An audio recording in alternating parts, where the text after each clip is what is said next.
Baba mtakatifu, katika jina la Yesu ninasema ni asante jioni hii njema kwa ajili ya hema na utukufu wa jina lako Bwana. Bwana, kushukuru kwa sababu ya weather nzuri ambayo umetupa leo ili Bwana tukapate kusikia neno lako. Tena Bwana Yesu, ninakuomba kwa ajili ya kiwanja hichi Bwana, ninakuomba ukae mgeni wetu wa heshima ili Bwana tukasikia kutoka kwako Bwana Yesu. Maana ulisema mahali popote watumishi wako watakapopita, ishara na ajabu na miujiza zitafuatana nao, ndio wapate watu wako kuamini ya kwamba wewe ndiye Bwana na wewe ndiye mwana wa Mungu. Baba Mungu, katika jina la Yesu tunasema ni asante jioni hii njema kwa ajili ya wema na utukufu wa jina lako Bwana. Bwana, kuwa nasi tunapoanza na wakati tutakapomalizia jioni Bwana Yesu, ili maisha yetu ya Ukristo ikapata kuimarishwa Bwana Yesu.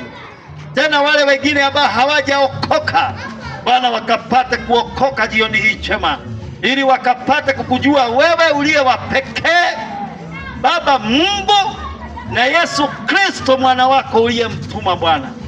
Bwana, ninasema ni asante kwa kuwa hakuna mwingine kama wewe. Bwana, tupe nafasi ya kusikia neno lako Bwana. Utufungue masikio yetu Bwana, ili tukapate kusikia kutoka kwako. Tena Bwana, ukatupe moyo wa ufahamu ili tukapate kuelewa na chochote utakachotufundisha Bwana Yesu, ili tukitoka hapa jioni kabisa tusitoke kama jinsi tulivyokuja, bali tutoke tukiwa na kitu cha kutegemeza katika maisha yetu. Bwana, kuwa pamoja nasi, utulinde na utuongoze Bwana Yesu. Kuwa pamoja nasi, utulinde na utupe nguvu na mamlaka, ili Bwana tukaweze kutekeleza kazi zako Bwana Yesu. Bwana, ninakuomba kwa ajili ya hivi vyombo ninavyovitumia Bwana Yesu, guza kila chombo ili Bwana kiweze kufanya kazi kwa njia iliyo nzuri, ili Bwana Yesu neno lako likapate kuwafikia watu wako. Tena Bwana Yesu, ninakuomba Bwana Yesu, wote walioko kwenye maeneo haya Bwana wafungue Bwana, ili wakapate kupokea kutoka kwako Bwana Yesu. Tena Bwana Yesu, ninakuomba jioni hii njema Bwana, kuwa pamoja nasi, utupe amani, utuongoze vyema, na tukimalizia salama jioni, sifa na utukufu zitakurudia Bwana Yesu. Na ni katika jina tukufu, jina la Yesu nimeomba tena nimeamini. Amen. Haleluya. Yesu ni mwema mpendwa, mahali popote ulipo, jua ya kwamba Bwana Yesu anatupenda mpendwa. Kama hangekuwa anatupenda hatungekuwa hai leo. Maana hakuna kitu umempa Mungu unaweza ukasimamisha leo ukasema kwa sababu ya kitu hiki ndio maana Mungu amenifanya kuwa hai. Hapana.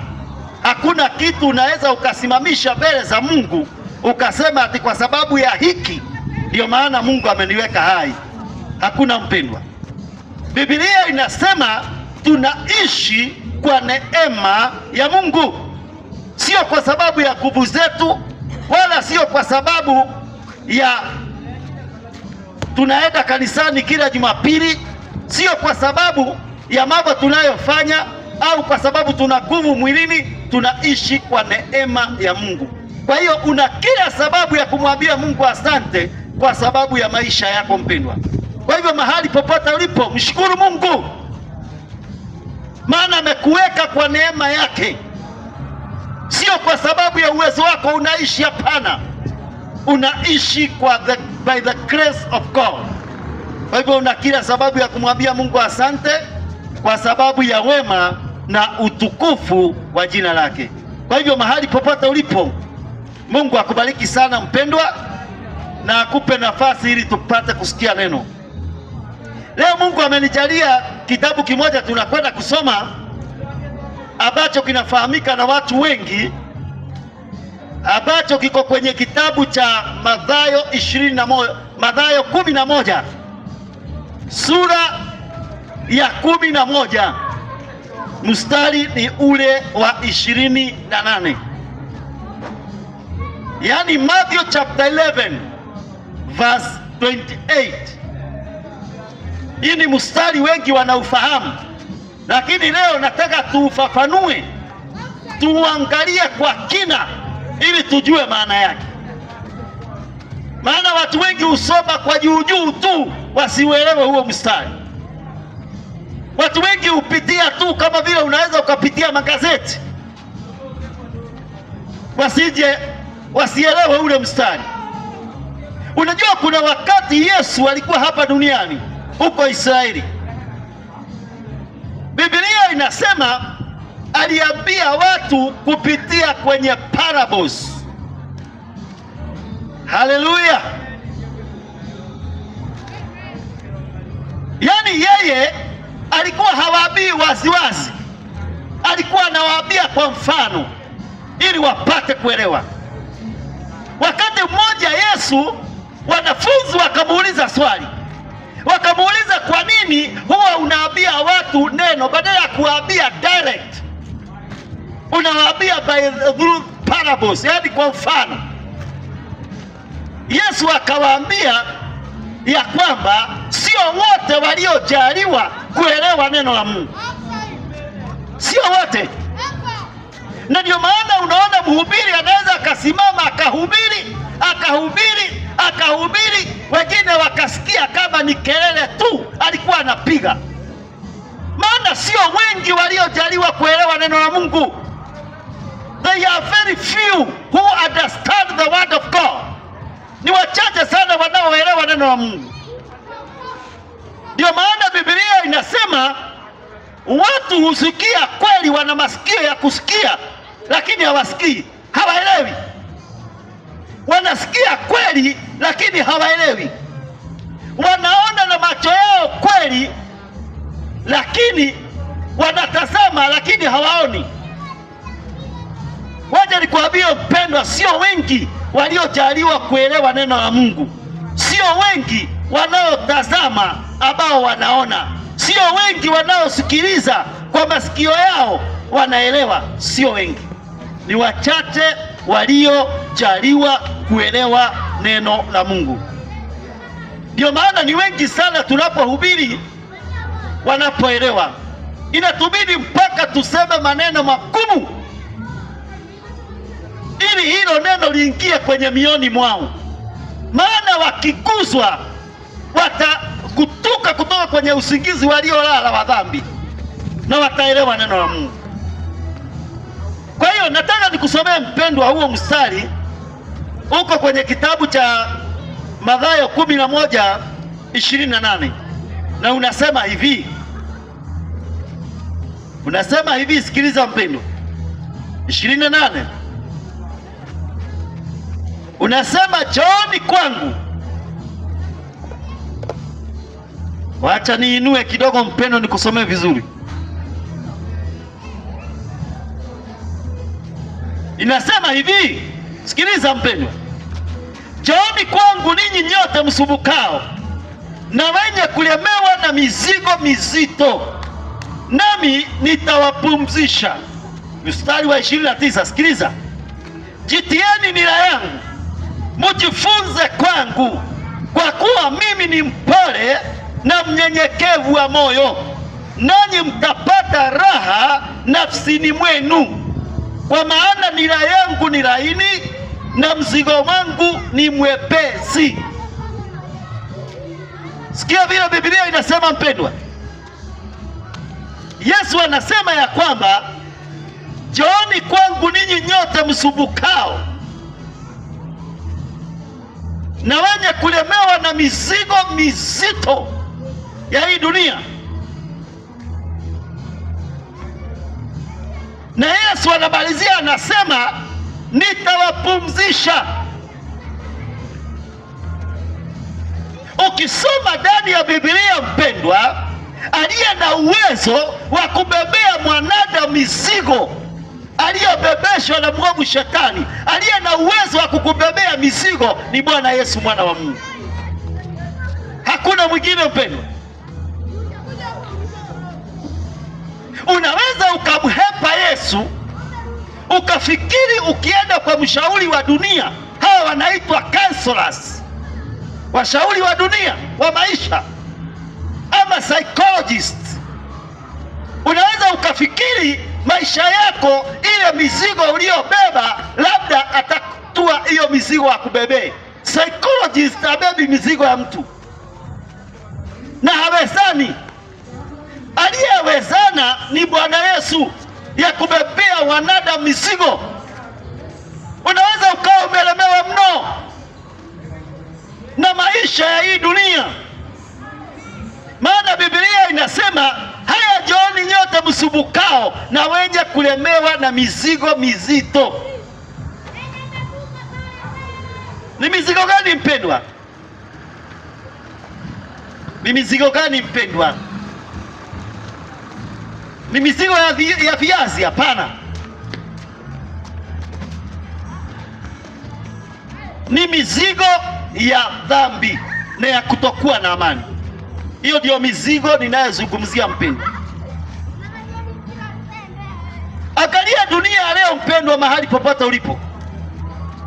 Angalia dunia leo, utashangaa. Jana nilikuwa naangalia kwenye runinga jana jioni. Ilikuwa mwendo wa saa 3. Yule alikuwa anatangaza habari akasema, leo tuko na daktari mshauri, na huyo daktari kazi yake ni kushauri watu kwa sababu ya watu wamelemewa na mizigo ya msongo wa mawazo. Yaani watu wengi wamekaa kama nusu wako sawa, lakini nusu ni wazimu, hawajielewi. Na walimleta saa 3 ya usiku mshauri. Lakini wacha nikwambie mpendwa, mahali popote ulipo, hii mizigo inayozungumziwa hapa mpendwa, ni hiyo mizigo ambayo ni ya kutokuwa na amani ndani ya moyo wa mwanadamu. Watu wengi wamebeba mizigo mizito, lakini ukiangalia dunia leo wanataka kuhepa Bwana Yesu. Wanafikiri wakipita kwenye njia nyingine, hiyo mizigo wataitua kwingine. Hamna. Wacha nikwambie mpendwa, hata kama utapatana na mshauri wa dunia akushauri kwa namna ya maisha ambayo unatakiwa kuishi, huyo hawezi kukuondolea mizigo. Mizigo yako itabaki pale pale. Unajua ni kwa nini? Kwa sababu hana uwezo. Hata yeye na mizigo yake aliyobeba. Bado haujanielewa mpendwa, nataka nikufafanue mpaka uelewe. Angalia hii Kenya yetu mpendwa. Tusiende mbali, kwanza tuangalie hapa tulipo leo. Mafuta ya gari yamepanda, gharama ya maisha imepanda. Mafuta yamepanda, gharama ya maisha ikapanda.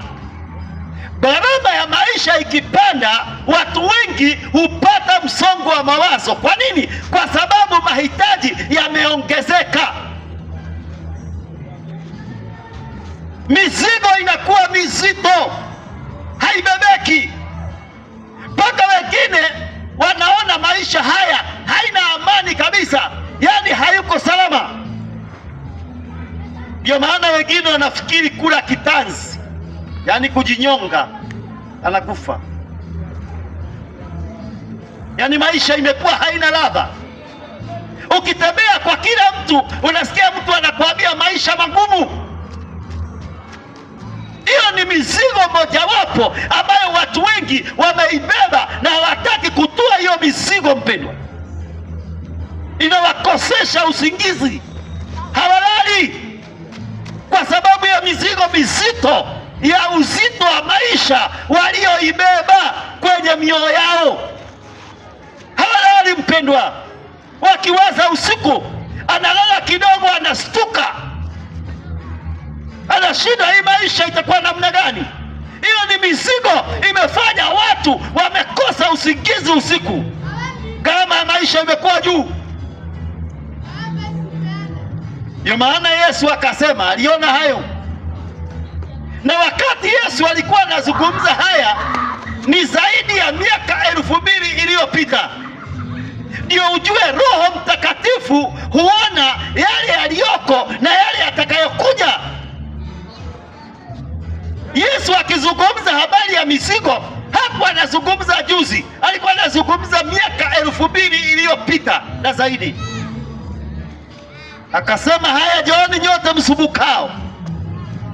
Maana alijua watu wanasumbuka, alijua watu gharama zitapanda za maisha. Na wacha nikwambie mpendwa, dunia hii unayoiona inakimbia spidi sana mpendwa. Kama huna habari uelewe leo, Biblia inasema nyakati za mwisho kutakuwa nyakati za hatari, zitakuwa nyakati mbaya, zitakuwa ni nyakati ambazo watu watapenda pesa kuliko kumpenda Mungu aliyewaumba. Zitakuwa ni nyakati ambazo watu hawatapenda kusuluhisha mambo, wataona kifo ndiyo suluhisho. Hizi ndizo hizi nyakati mpendwa. These are the last days ambazo zilizungumzwa na Bwana Yesu. Akasema watu watapenda pesa kuliko kumpenda Mungu. Angalia jinsi watu wanavyopenda pesa mpendwa. Watu wako tayari kukuua kwa sababu ya kitu inaitwa pesa. Amekuwa mungu wa wengi, anaabudiwa katika dunia. Yaani afadhali ucheze na kitu nyingine, lakini usicheze na pesa ya mtu. Atakuua juu ya pesa mpendwa, na hajali. Na anasema amefanya sawa kwa sababu amekuua juu ya pesa yake. Yaani hizi ni nyakati mbaya. Biblia inasema nyakati za mwisho upendo wa wengi utapoa. Yaani watu wengi hawatakuwa na upendo. Na ndio maana unaona mauaji yamejaa kila mahali. People don't care about others, even they don't care about themselves. Yaani watu hawajali juu ya maisha ya wengine, wala hawajali juu ya maisha yao. They don't care. Yaani unapata mtu anachukua panga na chinja mtoto wake aliyemzaa, hana huruma kabisa. Yaani upendo wa wengi umepoa, hawana upendo hata kwenye mtoto aliyemzaa. Dunia imebadilika mpendwa. This world has changed. Mimi sijui kama unaona dunia inabadilika mpendwa. Enda uangalie kwenye TV yako mpendwa, na uangalie habari ya kila siku, uone dunia imebadilika mpendwa. Yale mambo yanayotukia ni mambo machafu, mabaya ambayo hungetarajia yatokee katika dunia leo. You don't expect this mpendwa. Mambo yamebadilika. Dunia imebadilika. Ndio maana unaona dunia leo ukiangalia unashangaa, inatisha. It is scary. Yes. Dunia inatisha mpendwa. Yaani watu wengi hawajali juu ya watu wengine. Yeye kile anachojali ni juu ya maisha yake. Ndio maana ukiangalia katika dunia watu wengi wamebebeshwa mizigo mizito hawezi kubeba. Ndio maana wengi wanafikiri hiyo mizigo waliobeba na mawazo hayo walio nayo ati wataimalizia kwa starehe zao. Hiyo haiwezekani. Haiwezekani mpendwa. Ndio maana Yesu akasema ukiwa na hiyo mizigo nenda kwa Yesu. Wewe hujasikia watu wanasema ukiwa na mawazo kunywa kidogo? Wewe hujasikia? Wanakuambia itatoa stress. Wewe hujasikia? Yaani mizigo tangu lini ya mawazo ikaondolewa na pombe? Tangu lini? Tangu lini shida ya doa ikatolewa na kahaba malaya? Ati wewe ukienda mtaani uone mapaja mazuri yakitembezwa hapa mtaani, ati ukienda na huyo mwanamke utasuluhisha tatizo la ndoa. Tangu lini? Ndio maana unaona watu wengi wameoa ndio, lakini wameweka mipango ya kando. Ana msichana ameweka mahali kwake, kukileta shida anakimbilia kwa mpango wa kando. Anafikiri sasa atasuluhisha mambo ya ndoa yake. Wacha nikuambie, mpango wa kando hasuluhishi mambo ya ndoa, na hawezi kusuluhisha mpendwa. Hiyo ni mizigo mojawapo ambayo Yesu alizungumza akasema, kama ndoa yako imekuwa mzigo, peleka kwa Yesu akakuondoa huo mzigo. Haleluya! Haiwezi ondolewa na mpango wa kando. Unafikiri utapata mpango wa kando wangapi ndio wasuluhishe ndoa yako? Hawezi. Utakunywa, utalewa, lakini haiondoi hiyo mizigo, utakufa nayo.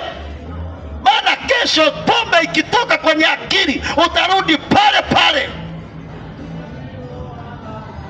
Lazima uelewe mpendwa, hata uvute nini, wakati utatoka kwenye ulevi utarudi pale pale, maana utarudi nomo, utajielewa.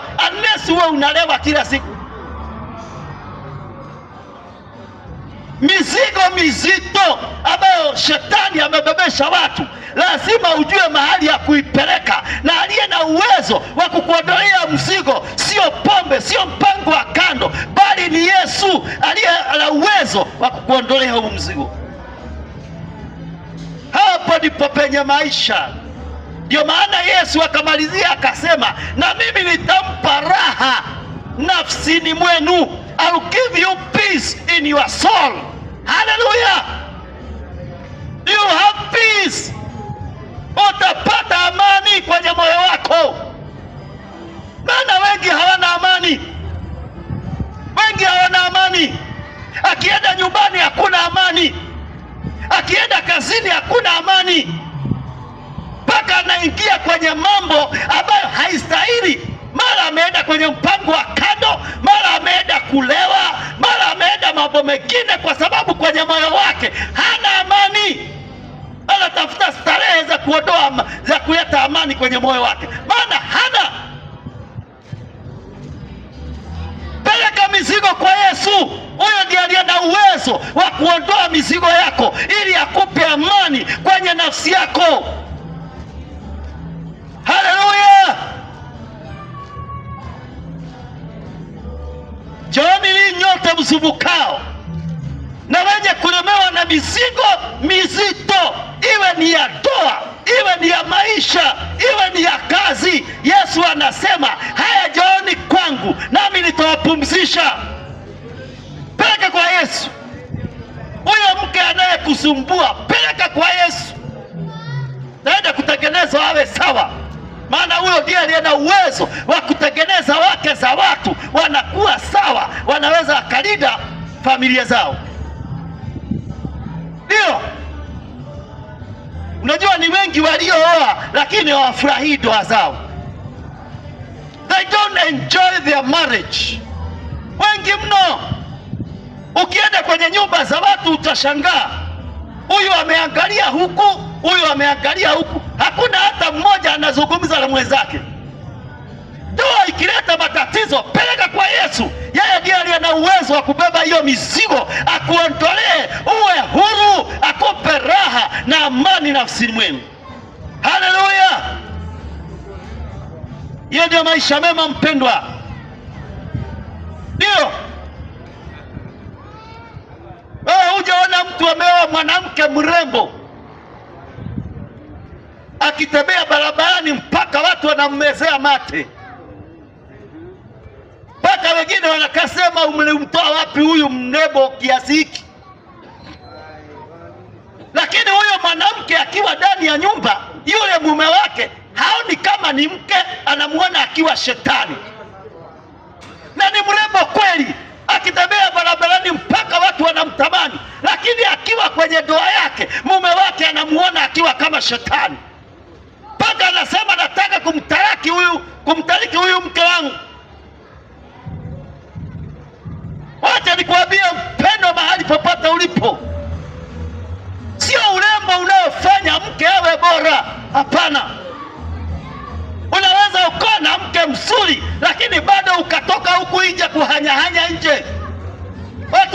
wanakuuliza uko nje unakwenda kutafuta nini? Kumbe umebeba mizigo mizito, hauna amani ndani ya moyo, mpaka unakuja kuhanya huku nje ndio upate amani.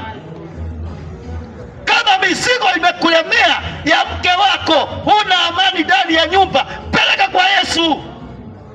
Yesu atatengeneza hiyo ndoa yako, na mke wako utamfurahia vile alivyo, maana Yesu ndiye aliye na uwezo wa kutengeneza ndoa yako mpendwa. Lazima maisha yako ibadilike, lazima mpendwa, na lazima maisha yako yasimame vizuri. Ndio maana nimekuja mpendwa, nikakuletea habari njema, ili mizigo uliyobeba ya kukosa amani, peleka kwa Yesu, naye atakutua hiyo mizigo na utapata amani ya ajabu. Biblia inasema Yesu ndiye mshauri wa ajabu. Ndio hizi starehe unazoziona kwenye dunia hizi, hii ni mipango ya shetani ya kudanganya wanadamu. Shetani akiwadanganya ati hiyo mizigo mliobeba, kwa sababu mmekosa amani kwenye nyumba, atienda akatafuta mpango wa kando. Hiyo ni mpango wa shetani wa kukupoteza uangamie kabisa, ili maisha yako yaharibike. Ikiwa namna hiyo mpendwa, wacha kwenda kwa shetani, nenda kwa Yesu, atakutoa mizigo yako mpendwa. Ndio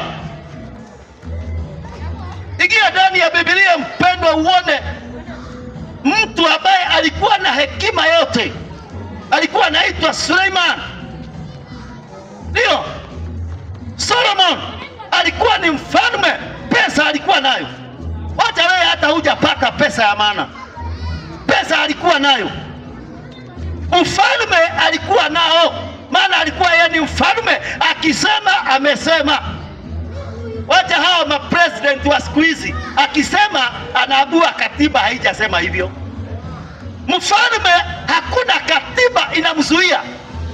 Kama una habari ujue leo, mfalme akisema ni sheria.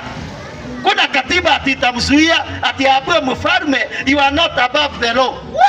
Mfalme anakuanga above the law. Suleiman alikuwa mfalme na hakuwa amebaidiwa na katiba.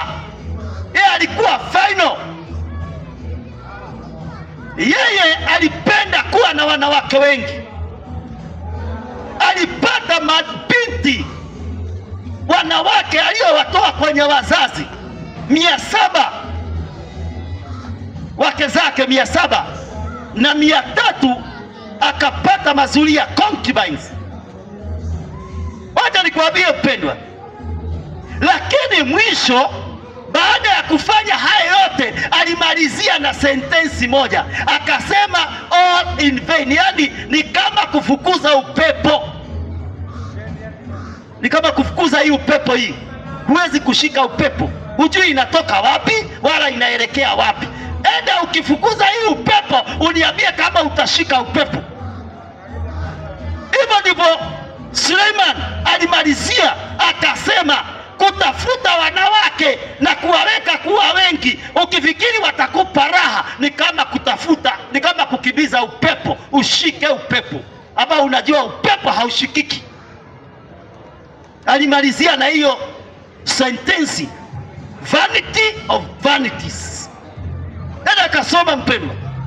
Wewe hata hujapata wasichana 5, hata wanawake 5 bado, hata pesa huna ya maana, na watu hawezi zungumza huku kwenye mtaa.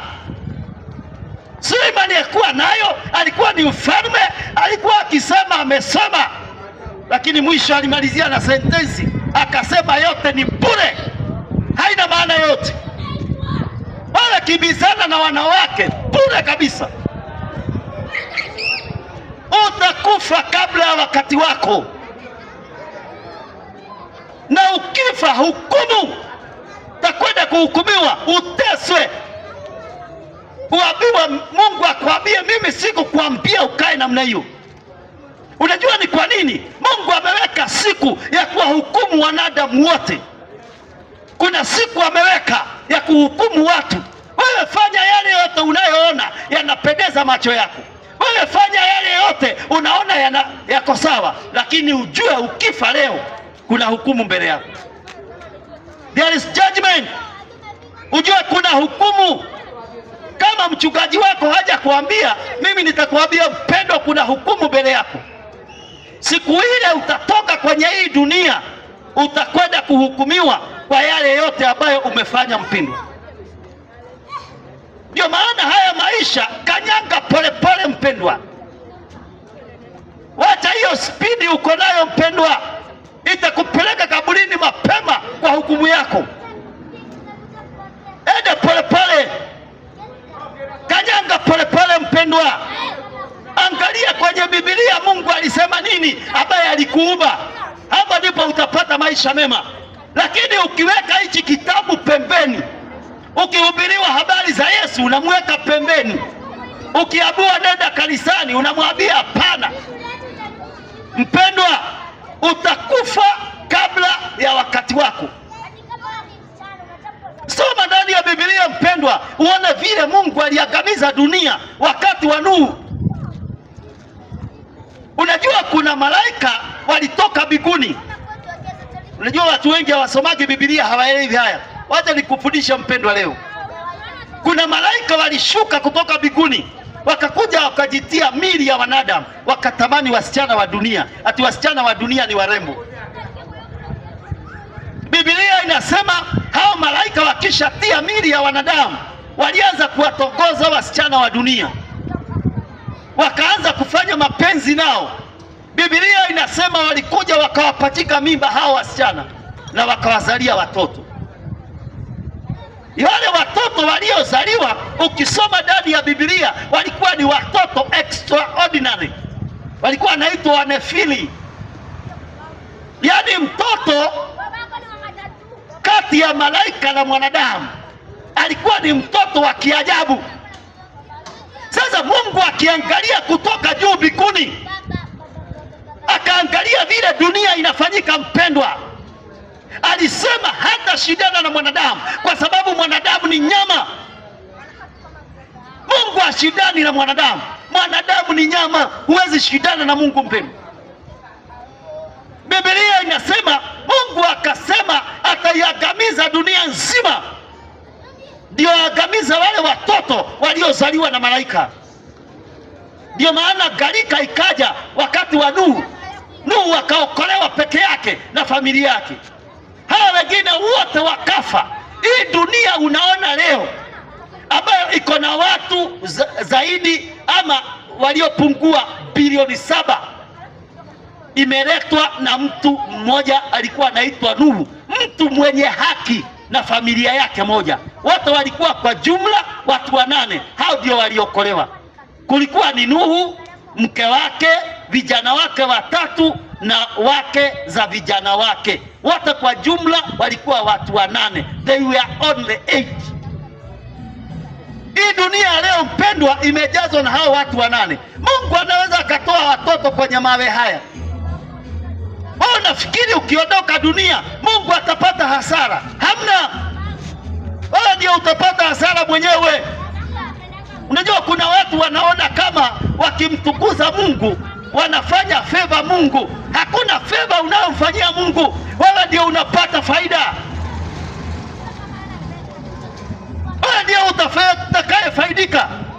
Hii sheria imeandikwa hapa ni ya kukusaidia wewe, sio ya kusaidia Mungu wetu. Mungu amekuwekea hapa ili pate kukusaidia. Wakati anakuambia wacha kwenda na mienendo mibovu, hiyo ni ya kukusaidia wewe, hiyo maisha yako ipate kusimama vizuri. Wakati anakuambia kaa ukiwa mtakatifu, utaokolewa na magonjwa ya dunia hii. Yale magonjwa unayaona unastuka, kama huu ugonjwa unaitwa Ebola.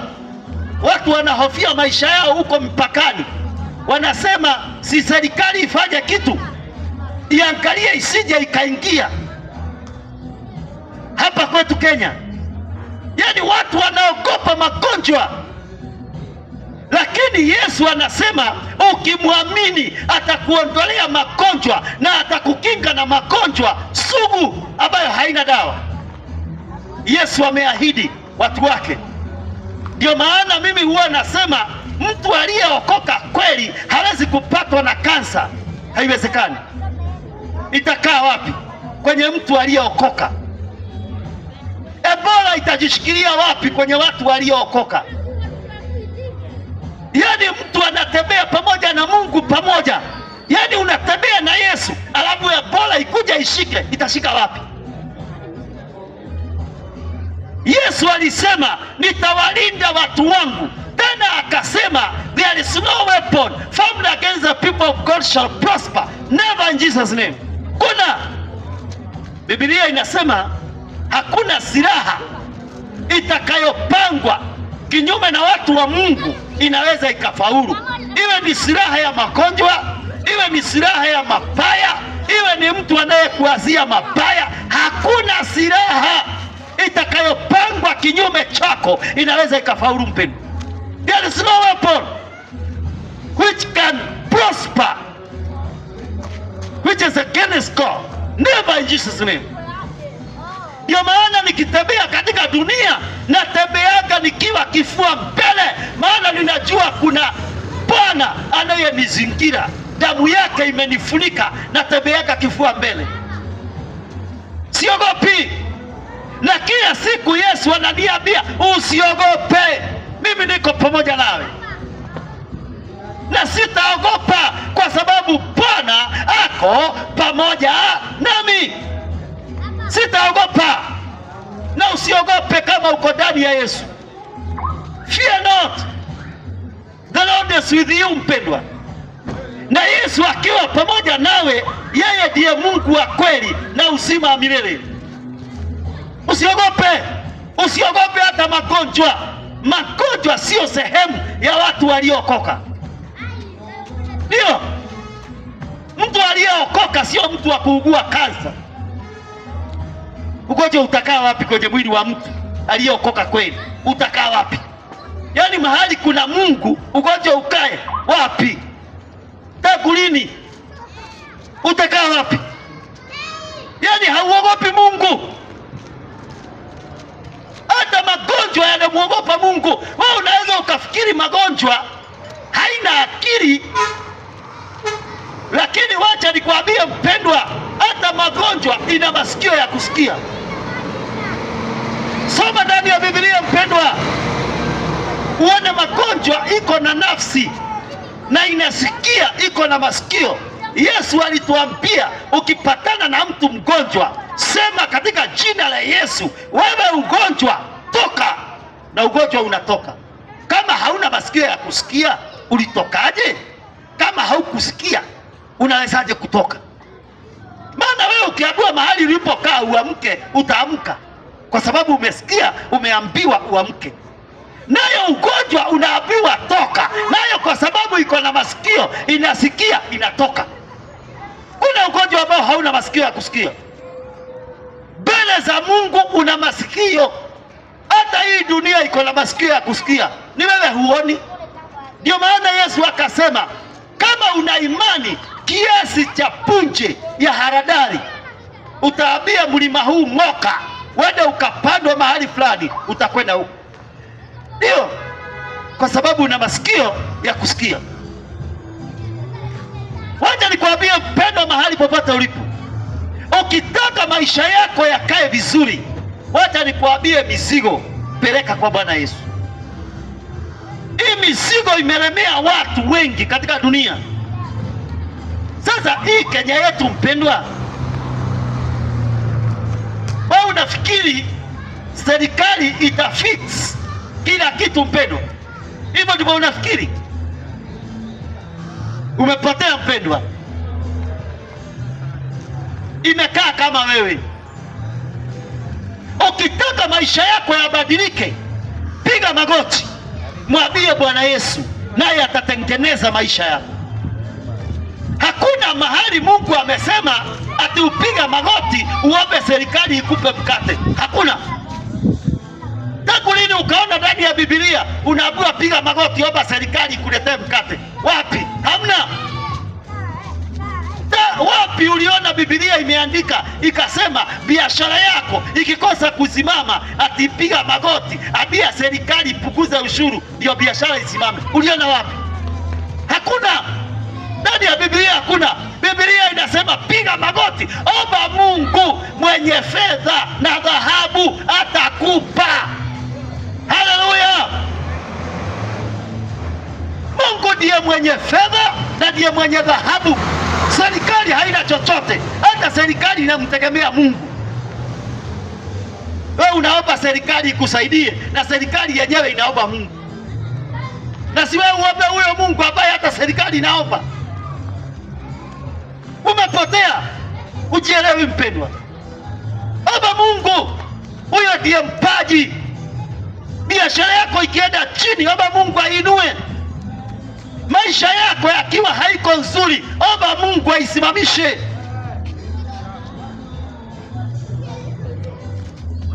Wanadamu hawezi, rafiki yako hawezi, mke wako hawezi, hata kiongozi wako hawezi. Aliye na uwezo anaitwa Bwana Yesu.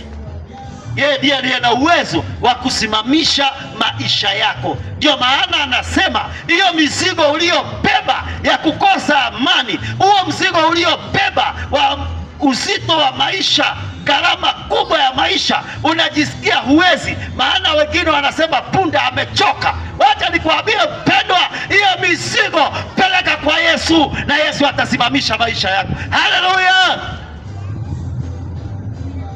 Ndio maana nikakuletea habari njema mpendwa. Hii maisha usipompata Yesu, kuna maisha. Utakufa uache dunia ikiwa hivi hivi tu. Hivi hivi tu. Na mtoto wako atakuja asema maisha magumu. Azae mtoto wake asema maisha magumu.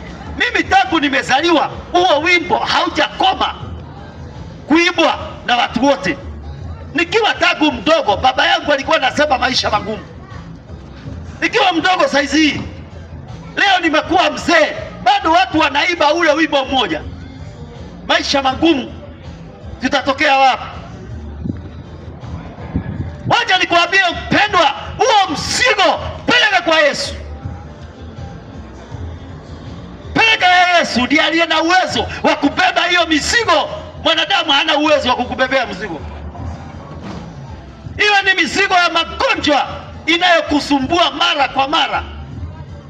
Unajua magonjwa yamekuwa ni sugu, tena yamekuwa ni mizigo watu wengi wamebeba. Peleka kwa Yesu. Yesu wako hapa ili abebe hiyo mizigo yote, ili ukapate kuwa huru. Na Yesu akikuweka huru, utakuwa huru kweli kweli mpendwa. Ndivyo ilivyo mpendwa, mahali popote ulipo. Mizigo ya magonjwa, Ebola, kansa, malaria, magonjwa yote peleka kwa Yesu. Hata kama ni homa, piga magoti, mwambie Bwana, uliye na uwezo wa kuniondolea magonjwa, naomba uniondolee ugonjwa huu. Unatoka mara moja katika jina la Yesu. Na ndio maana ukisoma ndani ya Biblia kwenye kitabu cha Marko 16 mstari wa 16, Biblia inasema aminie na kubatizwa ataokolewa, na hizi ishara zitafuatana naye. Atawekea wagonjwa mikono na wagonjwa atapona.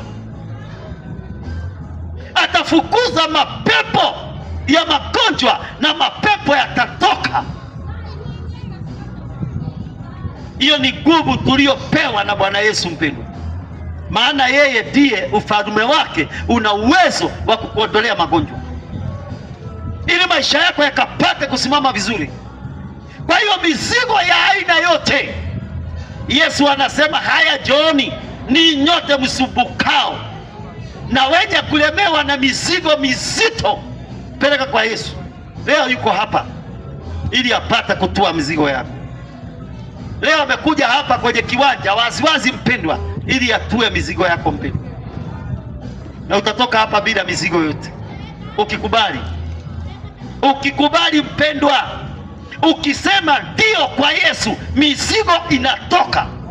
Sijui kama umeshaona kuna filamu moja tulikuwa tunaonyeshwa zamani, mtu amebeba kimzigo kizito, wanapanda huko juu ya mlima,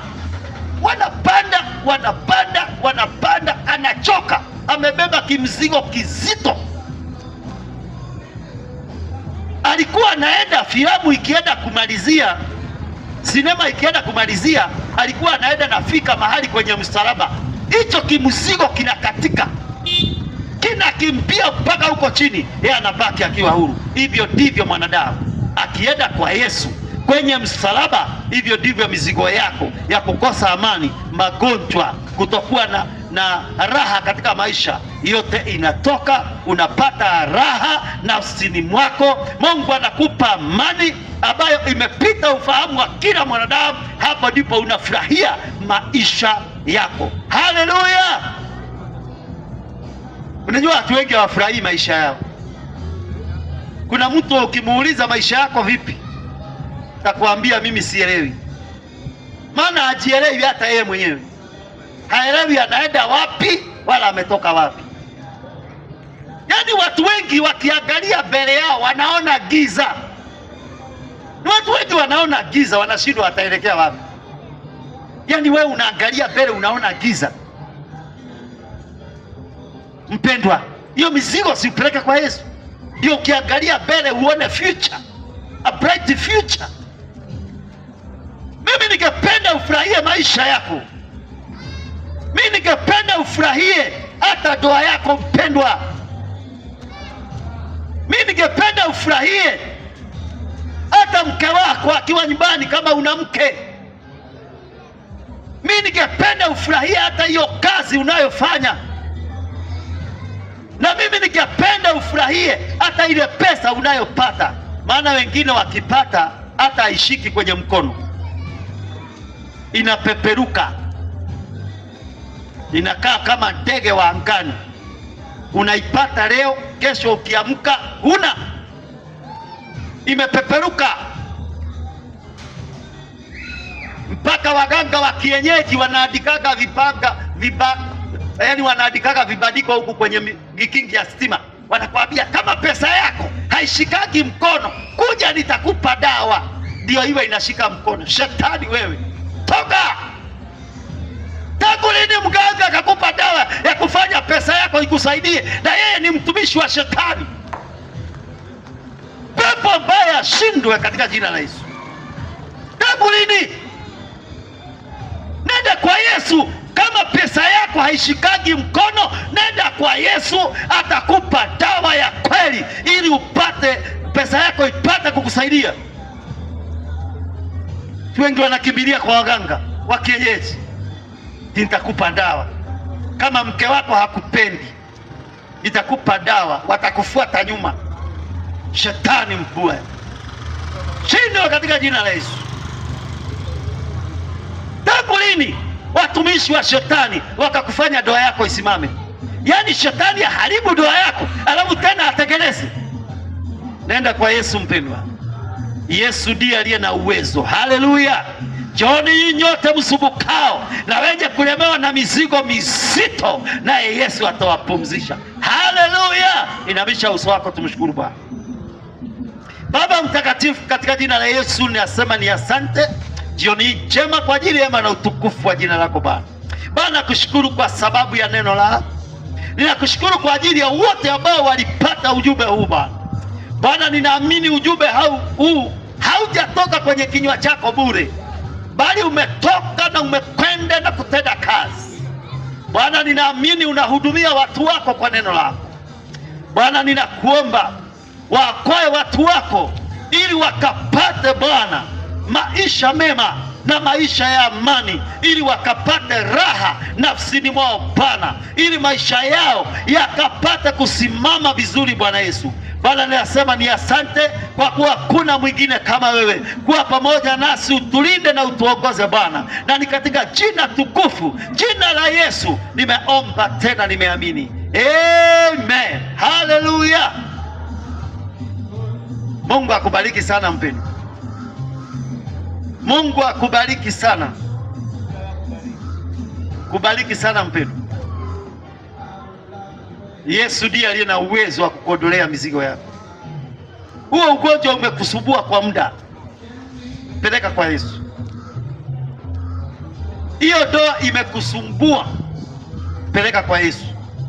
Yeye ndiye aliye na uwezo wa kubeba mizigo hiyo. Hiyo shida ya kukosa kazi, biashara ukianza haiendi, imesimama, huo mzigo peleka kwa Yesu. Ndio ndivyo ilivyo mpendwa, hivyo ndivyo maisha yalivyo. Kitaka yasimame, pelekea Yesu na Mungu atakubariki sana. Kwa hiyo kama uko hapa na hujampa Yesu maisha na ungependa kumpa Yesu maisha yako, rudia haya maneno nyuma yangu. Sema, Bwana Yesu, leo hii nimetambua ya kwamba mimi ni mwenye dhambi. Natubu dhambi zangu zote kwako wewe Yesu. Nitakasa kwa damu yako, niwe safi Bwana, na kupokea kwa imani ndani ya moyo wangu kuwa Bwana na Mwokozi wa maisha yangu. Kuanzia leo nimeamua kukufuata wewe Bwana Yesu, na ni katika jina tukufu, jina la Yesu nimeomba tena nimeamini. Useme amen.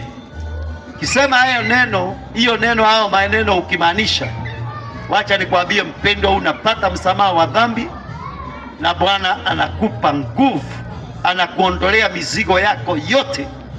Yale mambo umetenda huko nyuma, Bwana anayaondoa. Hata kama uliua mtu, hiyo dhambi inaondolewa. Hata kama ulichinja mtu, hiyo dhambi yote inaondoka.